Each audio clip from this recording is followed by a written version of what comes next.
Hi friends, தோல்விகளும் ஒரு நாள் வெற்றியாகும். இந்த தலைப்பின் கீழே தான் இந்த வீடியோ நம்ம பார்க்க போகிறோம். ஒரு காமன் மோட்டிவேஷனல் வீடியோவாக மட்டும் இல்லாமல் உண்மையான தோல்வினா என்ன, குட் ஃபெயிலியர்னா என்ன, பேட் ஃபெயிலியர்னா என்ன, ஒரு ஃபெயிலியரை குட் ஃபெயிலியர்னு எந்த அடிப்படையில் ஒரு மேனேஜ்மெண்ட் பீப்புள் சொல்லுவாங்க அப்படின்னு சொல்லிட்டு ஒரு சில சைக்காலஜிக்கல் ஃபேக்ட்ஸ் மற்றும் மேனேஜ்மெண்ட் ஃபேக்ட்ஸை தான் இந்த வீடியோவில் பார்க்க போகிறோம். நான் உங்கள் ஆகாஷ் விக்ரம், நீங்கள் பார்த்துட்டு இருக்கிறது வையத்தலைமைக்கோள். வீடியோக்குள்ளே போகலாம். உலகத்திலேயே பல தோல்விகளை சந்தித்தாலும் உடனே திரும்ப பழைய நிலைக்கு வர நாடு எதுன்னு கேட்டால் எல்லாரும் சொல்லுவோம் ஜப்பான்ட்டு. அங்கே இருக்கிற மக்கள்லாம் பயங்கரமான உழைப்பாளிகள், ரொம்பவே ஃபாஸ்ட்டாக எந்த தோல்வி வந்தாலும் அதனால தான் அவங்களால கம்பேக் பண்ண முடியுது, பழைய பொசிஷனுக்கே மறுபடியும் வர முடியுது, நம்ம எல்லாருக்கும் தெரியும். அந்த ஜப்பான் புத்தகத்தில் ஒரு விஷயம் வெளியிட்டிருந்தாங்க. 4-5 நாளைக்கு முன்னாடி ஒரு நாளிதழில் நான் அதை படித்தேன். அதை படிக்கும்போது எழுதப்பட்ட ஒரு விஷயம் என்ன அப்படின்னா, நாங்கள் எப்படி சீக்கிரமாக ஒரு விஷயத்தில் தோற்று போனாலும் திரும்ப வரணும்ட்டு பல தமிழ் இலக்கியங்கள்லேருந்து தான் கற்றுக்கிட்டோம் அப்படின்னு சொல்லிட்டு சில ராஜராஜ சோழன் 6 வருஷத்தில் கட்டின தஞ்சை கோயில் பற்றிலாம் எழுதப்பட்டிருந்துச்சு. அவங்க நம்மக்கிட்டேருந்து கற்றுக்கிட்டதை தக்க வச்சுக்கிட்டாங்க, நம்ம தவறு விட்டுட்டோம். இந்த ஒரு விஷயத்தினால தான் நம்ம எல்லாருமே ஒரு சின்ன வெற்றி அடைகிறது கூட பல தோல்விகளை சந்திக்கணுமேன்ற பயத்திலேயே பல முக்கியமான டிசிஷன்ஸ் எடுக்காமல் தள்ளி போட்டுகிட்டே இருக்கும். ஒரு ஆணோட வெற்றிக்கு பின்னாடி ஒரு பெண் இருக்கான்னு சொல்லுவாங்க. அது எவ்வளோ உண்மைன்னு எனக்கு தெரியல. ஆனால் ஒரு பெரிய வெற்றிகளுக்கு பின்னாடியும் பல தோல்விகள் இருக்குன்றது தான் உண்மையான விஷயம். Decline in the fall of Roman Empire அப்படின்ற ஒரு புத்தகத்தை கிப்பன்னு ஒருத்தர் 20 வருஷம் மாற்றி எழுதுனதை திருத்தி எழுதியிருக்காரு. பிளாட்டோ எழுதிய ரிப்பப்ளிக் அப்படின்ற நூலோட முதல் வரியை மட்டுமே 9 முறை பிளாட்டோ மாற்றி அமைச்சிருக்காரு. தாமஸ் கிரே எழுதிய elegy on the country churchyard அப்படின்ற ஒரு கவிதையை 75 முறை மாற்றி அமைச்சதால் ரொம்பவே அருமையான நல்ல கருத்துக்களை சொல்கிற ஒரு கவிதையை வெளியிட முடிஞ்சிச்சு. இந்த காரணத்தினால தான் என்னவோ தெரியல, பல நூற்றாண்டுகளாக பிரிட்டிஷ் மியூசியமில் இந்த மாதிரி புத்தகங்கள்லாம் பாதுகாக்கப்பட்டு வருகிறது. முன்னேறினவங்க எல்லாருமே ஆற்றலை பயன்படுத்துகிறாங்க, ஆனால் நம்ம பத்திரப்படுத்தி வச்சுக்கிறோம். நம்ம லைஃப்பில் நம்ம ஒரு ஃபெயிலியரை ஃபேஸ் பண்ணுவோமேன்ட்டு பல இம்பார்ட்டண்ட் டிசிஷன்ஸை தள்ளி போட்டுகிட்டே வரும். ஆனால் உண்மை என்னென்னா, ஃபெயிலியர்ஸ்லாம் ஒரு கொசுக்கடி மாதிரி. ஆனால் நம்ம அதை பீரங்கி முனையாக நினச்சி பயந்து ஓடிட்டுருக்கோம். ஒரு ஃபெயிலியரை தில்லாக எதிர்த்து நின்று அதில் என்ன தான் ஆக போகுதுன்னு கரெக்டாக ரிசர்ச் பண்ணால் கண்டிப்பாக நம்ம என்ன தொழில் பண்ணாலும் அதில் ஈஸியாகவே சக்ஸஸ் ஆகிடலாம். பல தோல்விகளை சந்தித்ததுக்கப்புறம் பல வெற்றிகளை கண்ட ஒரு சிறந்த மனிதர் எலான் மஸ்க். அவர் ஒரு சயின்டிஸ்ட், அவர் ஒரு ஆண்டர்ப்ரனர், அந்த மாதிரி அவர் பல ரோல்ஸை ப்ளே பண்ணியிருக்காரு. அவரை பற்றி எவ்வளோ விஷயங்கள் சொல்லலாம். ஒரு சின்ன விஷயம் மட்டும் ஷேர் பண்ணுறேன்.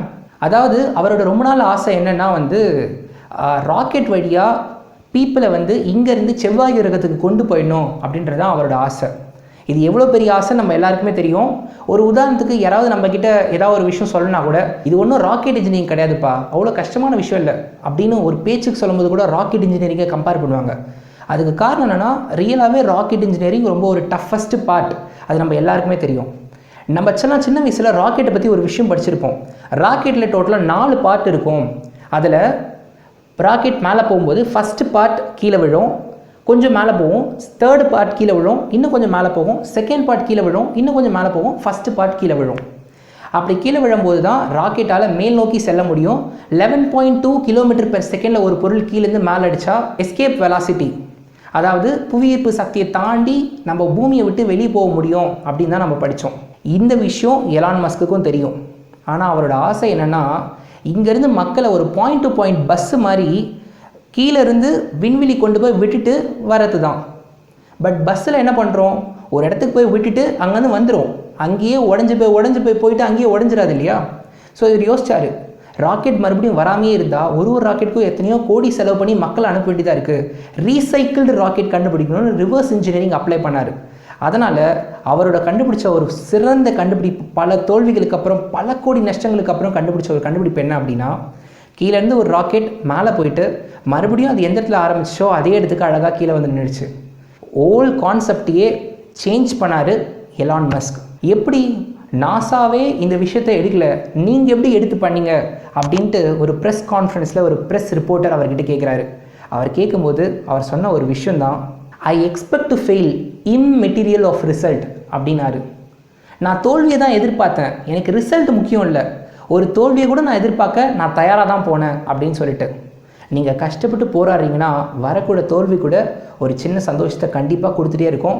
அந்த சந்தோஷத்து கூட நீ வெற்றியடைய போராடுறான்ற ஊக்கத்தையும் அதை சேர்த்து கொடுக்கும். இன்னும் எலான் மஸ்கை பற்றி அதிகமாக தெரிஞ்சுக்கணும் அப்படின்னா மறக்காமல் கீழே கமெண்ட்டில் சொல்லுங்கள். இதுக்கடுத்து அவரை பற்றி நான் தனியாகவே ஒரு வீடியோ போடுறேன். சரி, ஓகே, இதெல்லாம் காமனாக சொல்லிட்டேன், இப்போ நீ கான்செப்ட்குள்ளே வா அப்படின்னு நீங்கள் கேட்டிங்கன்னா, தோல்வியில் மொத்தம் 2 டைப் இருக்குது. ஒன்று குட் ஃபெயிலியர், ஒன்று பேட் ஃபெயிலியர். எந்த தோல்விகள்லாம் ஒரு படிக்கட்டாக வெற்றியோட படிக்கட்டாக அமைதோ அதெல்லாம் நம்ம குட் ஃபெயிலியர்னு எடுத்துக்கலாம். எந்த தோல்விகள்லாம் உங்களை தோற்கடிக்க மட்டும் வைக்குதோ அதை பேட் ஃபெயிலியர் நம்ம எடுத்துக்கலாம். ஸோ குட் ஃபெயிலியர்ஸோட டெஃபினேஷனை தெரிஞ்சுக்கிறதுக்கு நீங்கள் ஒரு 5 பாயிண்ட் தெளிவாக தெரிஞ்சுக்கணும். அந்த 5 பாயிண்ட் என்னென்னா, point number 1, no your target. நீங்கள் எதை நோக்கி ஓடுறீங்கன்ட்டு தெரியாமல் ஓடாதீங்க. ஒரு இடத்துலையும் வெற்றிக்கான டெஃபினேஷன் ஒன்று கிடையாது, மாறிட்டே இருக்கும். அந்த மாதிரி ஒரு உதாரணத்துக்கு ஒரு பிஸ்னஸ் மேனாக என்னோட வெற்றி நான் நினைக்கிறது எதுனா ஒரு குறிப்பிட்ட ரெவென்யூ கொண்டு வருது.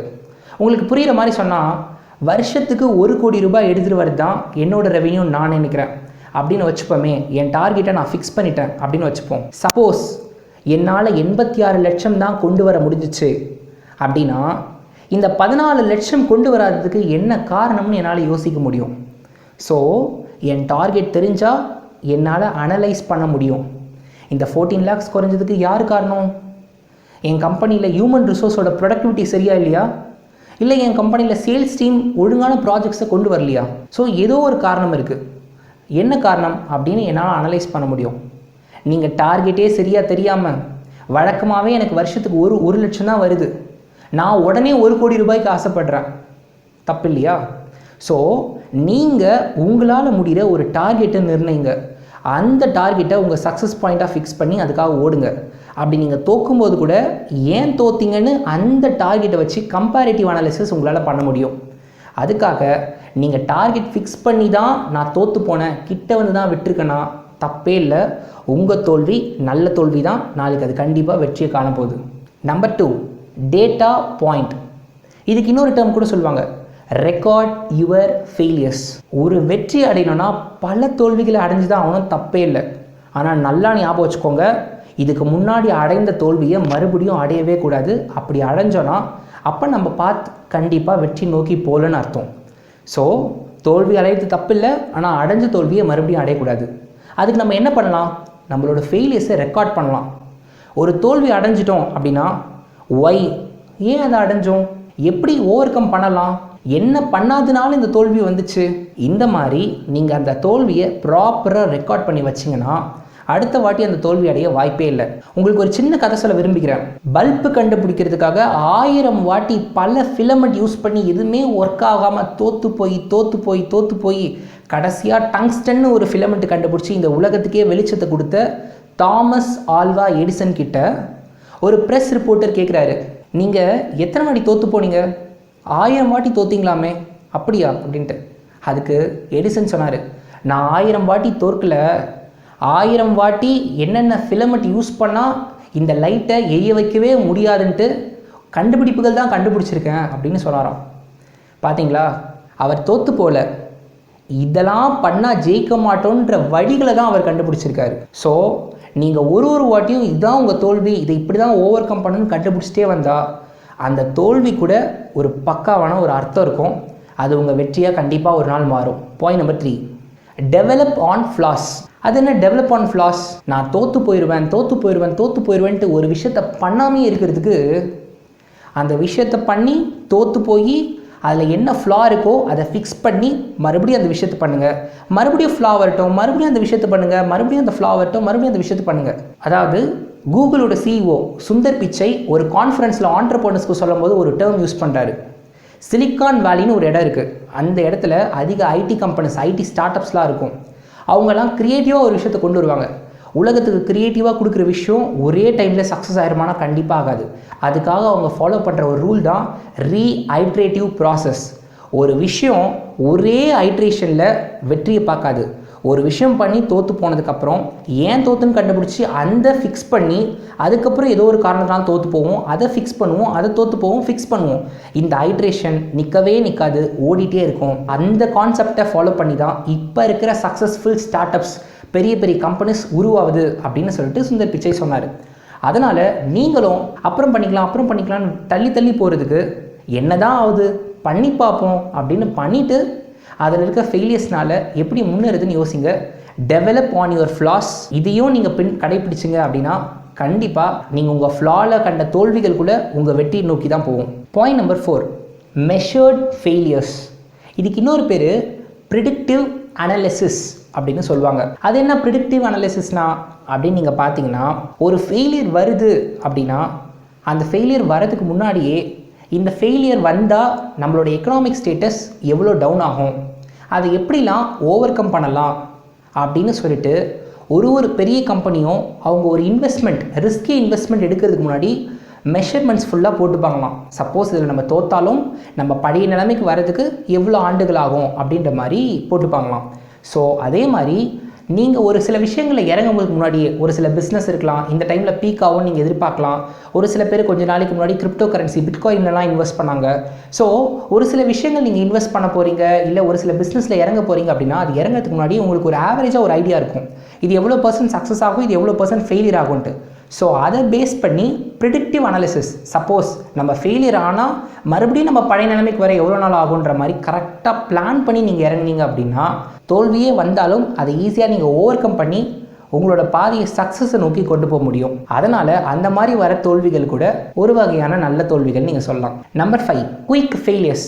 அது என்ன குயிக் ஃபெயிலியர்ஸ் அப்படின்னு நீங்கள் கேட்டிங்கன்னா, ஒரு விஷயத்தை செய்யலாமா வேணாவா, 20 வயசில் பிஸ்னஸ் ஆரம்பிக்கணும், ஐயோ இப்போ தான் 20 வயசு ஆயிருக்கு, கொஞ்சம் இண்டஸ்ட்ரி எக்ஸ்பீரியன்ஸ் வரட்டும் அதுக்கப்புறம் ஆரம்பிக்கலாம். 22 வயசு, 2 வருஷம் தான் எக்ஸ்பீரியன்ஸ் வந்திருக்கு, 24 ஆரம்பிக்கலாம்.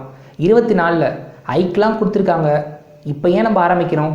26 ப்ரமோஷன் சைக்கிள் வேறு வருது, வேணாம். 28 மேரேஜ் ஆகிடுச்சு, இப்போ போய் ரிஸ்க் எடுக்கணுமா? 30 குழந்தை வேறு வந்துடுச்சு, நம்ம ஸ்கூல் ஃபீஸ்லாம் கட்டணும். ஒரு விஷயத்தை நீங்கள் எடுக்கணும்னு முடிவு பண்ணி அப்பயே எடுத்துட்டிங்கன்னா அதுக்கு நீங்கள் கேப்பபிளான பர்சனாக இல்லையான்னு அப்பயே நீங்கள் ஜட்ஜ் பண்ணிடலாம்.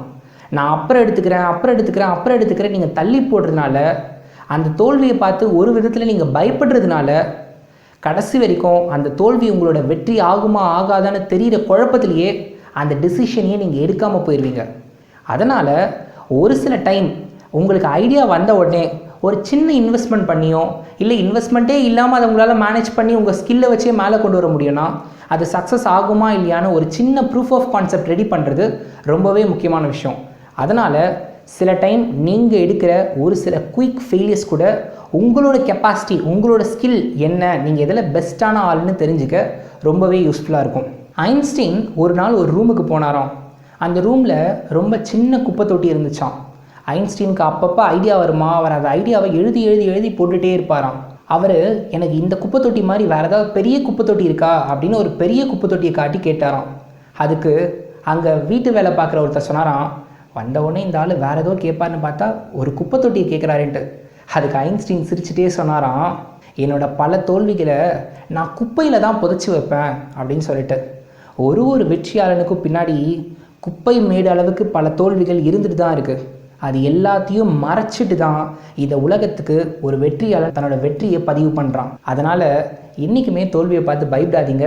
ஃபெயிலியர்ன்றது வெறும் ஃபேக்கான ஒரு விஷயம்.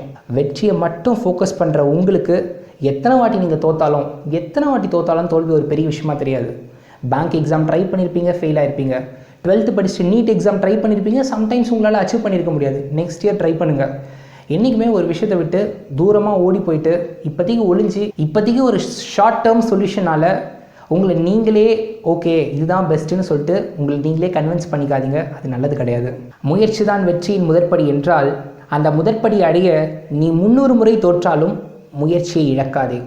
வையத்தலைமைக்கோள், be the leader of the world. இந்த வீடியோ பிடிச்சிருந்தா லைக் பண்ணுங்கள். உங்களுக்கு தேவையில்லாத கண்டென்ட்ஸ் நாங்கள் அதிகமாக சொல்லியிருந்தாலோ இல்லை உங்களுக்கு தேவையான கண்டென்ட் கிடைக்கலனாலோ இந்த வீடியோவை டிஸ்லைக் பண்ணுங்கள். ஃப்யூச்சரில் எந்த மாதிரி வீடியோஸ் போடணும் அப்படின்னு மறக்காமல் கீழே கமெண்ட்டில் சொல்லுங்கள். உங்கள் ஃப்ரெண்ட்ஸ் யாராவது லைஃப்பில் டிமோட்டிவேட் ஆகியிருந்தாங்கன்னா அவங்களுக்கு மறக்காமல் இந்த வீடியோவை ஷேர் பண்ணுங்கள். இந்த மாதிரி அதிக வீடியோ பார்க்கணும்னு நினச்சிங்கன்னா மறக்காமல் கீழே சப்ஸ்கிரைப் பண்ணி பக்கத்தில் இருக்க பெல் ஐக்கானை கிளிக் பண்ணுங்கள். நாங்கள் போடுற ஒரு வீடியோவும் உங்களை மோட்டிவேட் பண்ணவும் உங்கள் லைஃப்பை பெட்டராக்கவும் ஒரு வாரமும் ஃப்ரைடே வந்துகிட்டே இருக்கும்.